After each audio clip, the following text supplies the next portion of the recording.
The reason why I was number one for 25 years is because we have like 300 people become millionaires. And I ask them, hey, now tell me, you become millionaires because you are smarter than the others? The people say, no. We even cannot find jobs.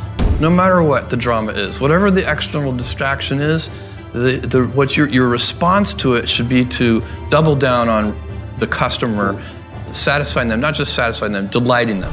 Want to be happy? Build a life, not just a business. Living that believe in life. Out here living that believe in life. Every day we living that believe in life. Hustle like we living that believe in life. Living life, yeah, so we grinding it out.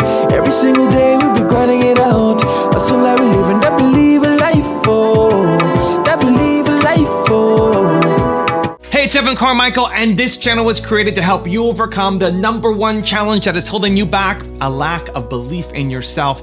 You watch these videos because you know there's something more inside you as well. You've got Michael Jordan level talent at something. So today, let's live your best believe life and learn some of the best lessons from billionaires. Enjoy. Okay, let's kick it off with lesson #1, be open and vulnerable with Oprah Winfrey. the reason why I was number one for 25 years is because I figured out early on there is no story anybody has ever heard that somebody else hasn't experienced. Nothing. And I also figured out, probably maybe the first or second year, that all pain is the same. That a mother in Somalia feels the same way as a mother in Seattle when she loses her child. And the common denominator in the human experience is our emotions and our feelings. And the more vulnerable and open you are willing to be with your story, the more actual understanding you create with other people, and the more powerful you become. People don't think less of you for sharing your story. They think more of you for having the courage to share it. Lesson #2, take risks with Elon Musk. You started with a much smaller rocket, a Falcon 1. And was your goal at that point, when you started with Falcon 1, to get to the point where we had 9 engines for Falcon 9? Was that your goal at that time? When I started SpaceX, I only thought there was maybe a 10% chance of getting Falcon 1 to orbit. I did not at all think that this would happen. So this is for sure a dream come true. But I literally at the time I didn't know anything about rockets, and I was, I've been a chief engineer of SpaceX since day one, and I don't really know anything about rockets, which is why the first 3 rockets failed. Right. And then so the first 3 Falcon 1s for SpaceX were failures. Yes. And then tell me about the fourth one. The fourth one, so I'd actually only had enough money for three flights. So I had no more money left, and we managed the team sort of rallied, and we managed to put together enough spare parts to do a 4th launch, and that 4th launch was successful.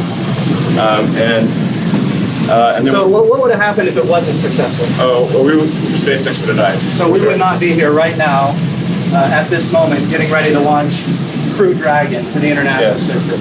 Lesson #3, delight the customers with Jeff Bezos. We haven't had any existential crises, knock on wood. I don't want to jinx anything. But we've had a lot of kind of dramatic events. I remember early on, we only had 125 employees when Barnes & Noble, the big United States bookseller, opened their online website to compete against us, barnesandnoble.com. We'd had about a 2-year window. We opened in 95, they opened in 97. And at that time, all of the headlines, and the funniest were about how we were about to be destroyed by this much larger company. We had 125 employees and $60 million a year in annual sales, 60 million with an M. And that, and Barnes & Noble at the time had 30,000 employees and about $3 billion in sales. So they were giant, we were tiny, and we had limited resources. And the headlines were very negative about Amazon. And the one that's most memorable was just Amazon.toast. And, and so I called an all-hands meeting, which was not hard to do with just 125 people. And we got in a room, and because it was so scary for all of us this idea that now we finally had a big competitor that literally everybody's parents were calling and saying, are you okay? It's usually the moms calling and asking their children, are you going to be okay? So, and I said, look, it's okay to be afraid, but don't be afraid of our competitors because they're never going to send us any money. Be afraid of our customers. And if we just stay focused on them and instead of obsessing over this big competitor that we just got, we'll be fine. And I really do believe that. I think that if you stay focused, then the more drama there is and everything else, no matter what the drama is, whatever the external distraction is, what your response to it should be to double down on the customer, satisfying them, not just satisfying them, delighting them. Also, if you want to have more confidence and self-love, check out my 254 series. They're free. The link to join are in the description below. You really have to believe the internet's going to be mainstream. A lot of people are going to get out there and use it. Become so skilled, so vigilant, so flat out fantastic at what you do that your talent cannot be dismissed. It's so difficult to be a small business owner in China. It took me 5 months to borrow $500.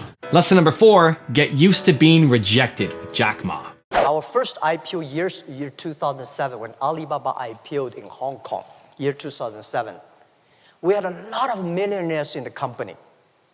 And I asked my colleagues, we have 300 people become millionaires. And I asked them, hey, now tell me, you become millionaires because you are smarter than the others? The people said, no. We even cannot find jobs, right? Because you are hardworking? Yes, we work hard. We find more people hardworking than us, but they did not succeed. Why they're not smart? All the smart people at that time, they went to Microsoft and IBM. And headhunting companies came to headhunt all the best guys from us. And we are the people, nobody come to headhunt us. We have no place to go. We believe in ourselves. We believe our dream. We work together. So I say, we are the people because nobody wants us. I am the person. Over 30 companies don't want me. Right? So we are the people get used to be rejected. We are the people get used to be say no from the other people. Why people should help you? People help you. That is unusual. People do not help you. That is very common. You should work to earn to be helped. Lesson number 5, invest in what you do best with Bill Gates. You don't see another business.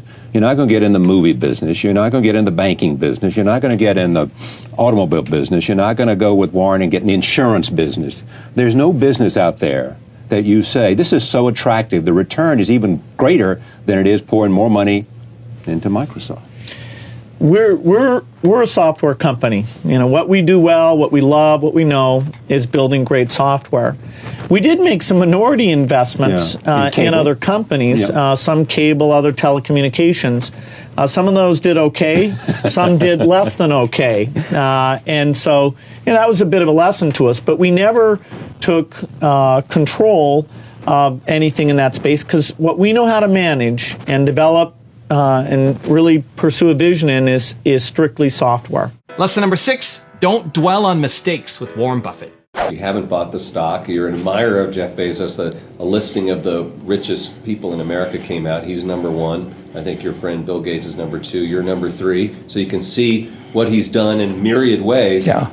And of course, the question is, how come you haven't bought Amazon? Is there still time to buy? Would you still buy it? Oh, I always admired Jeff. I mean, I met him 20 years ago or so, and I thought he was something special, but I didn't realize you could go from books to what's happened there. No, I mean, he had a vision and executed in an incredible way, something that it would not have,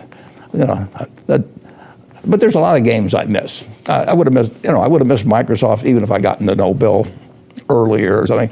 Those just aren't my games. I don't worry about the things that I miss that are outside my circle of competence of evaluating. I have missed things that were within my circle, And that's a terrible mistake.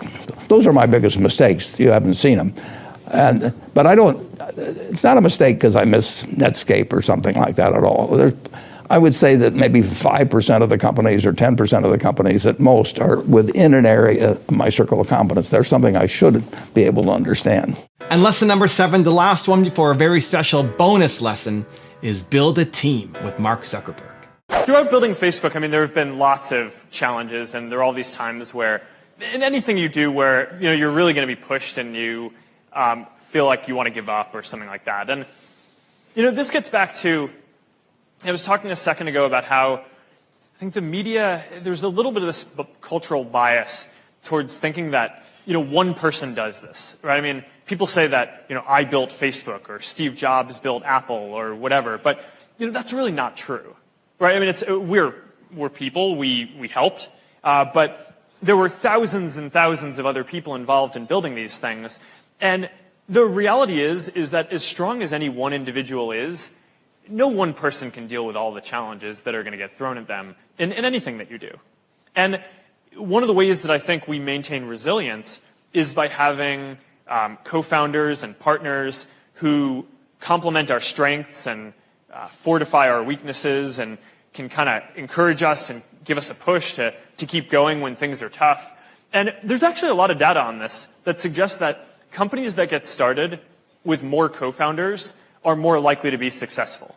And it isn't quite clear exactly from that data why that's the case, although it is very clear in terms of the outcome for the startups that it is the case. But I would guess that the reason why that's the case is because of this resilience point, where people who start something by themselves, I just think like there's no way that any one person can overcome all of the different things that you need to do to build a startup or take on any kind of other project in the world. But if you have 2 or 3 or 4 partners, then I don't know. I mean, maybe over time, one of them doesn't like it and drops out, but you still have enough strength on the team to power through all the challenges that you have, and that's kind of how you go. Now I have a special bonus lesson from Mark Cuban on how to fight for opportunities that I think you're going to enjoy. But before that, it's time for the 3-point landing questions. Let's go from just watching a video to taking action. Here we go. Question number 1. Who's the next person that you need to bring on your team? Number 2, what's the mistake that you need to stop dwelling on? And number 3, where do you need to invest more in what you do best? And if you made it this far in the video, I want to celebrate you. Give me a hashtag believe down in the comments as well. I went to Dallas after college because a bunch of my buddies were down there, and I got a job working as a bartender at night and was looking for a job during the day and got a job working for a retail software company. And this was in the early days of PCs and was doing okay there. And then about 9 months in, I made, let me add, I was living 6 guys in a 3-bedroom apartment and I was sleeping on the floor. It was the rattiest, nastiest hole you've ever seen in your life. I mean, and I literally didn't have a closet, didn't have a drawer. All my shit was in a pile on the floor. I had my one towel that I stole from Motel 6 that had a hole in it. That was mine. And so I was trying to grind it out and learn tech, which I really realized that I loved.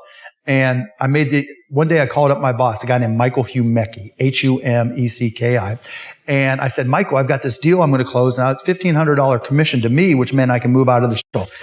And so I said, now one of my responsibilities was to open up the retail store, make sure the door was open, the floors were clean and all that kind of stuff. I said, look, I've got this big deal. I want to close it. And he said, no, you need to be at the store. I'm like, I got someone to watch. He goes, no, you need to be at the store. So I made the executive decision that if I went and picked up a $15,000 check for this company, Your Business Software, he would see the light and all would be good. And I'd have my $1,500 commission. Fired my ass. Seriously, Michael Humecki. And so, I'm assuming you've spoken to him since then. Or one time, literally after Broadcast.com went public, he sent me a letter asking if I would invest in his company. You should bring him on Shark Tank. Anyway, so that was the only time I've talked to Michael Humecki. And so he fired me. And so there I was, still in the shithole with my one Motel 6 towel, and no bedrooms. And so it was then that we started Micro Solutions, and I had no money. And so I went to this company called Architectural Lighting, and I said, look, I got nothing, but I know you want this time and billing software. If you front me the $500, I'm going to start this company, and I promise you that I'll make it work. And if I can't make it work, I'll walk your dog, I'll wash, your car, I'll do whatever to make it up to you. Just trust me and give me the shot. They did. I took that $500, spent $250 on the software, got that to work really fast, and then asked for referrals and built this company that then went on to become one of the first companies that did local area network. This was the early 80s, and then went wide area networks. And as you said, we sold it to CompuServe. And along the way, I kept on reinvesting. And one day I went to the ATM and I had all zeros, which was not fun. But like you said, we ended up building it. We had $36 million revenue run rate and sold it to CompuServe, which was part of H&R Block. And, all was in alignment again. And it wasn't like I started it thinking, okay, if I fail, I don't care. It was purely out of necessity. I didn't know what else to do.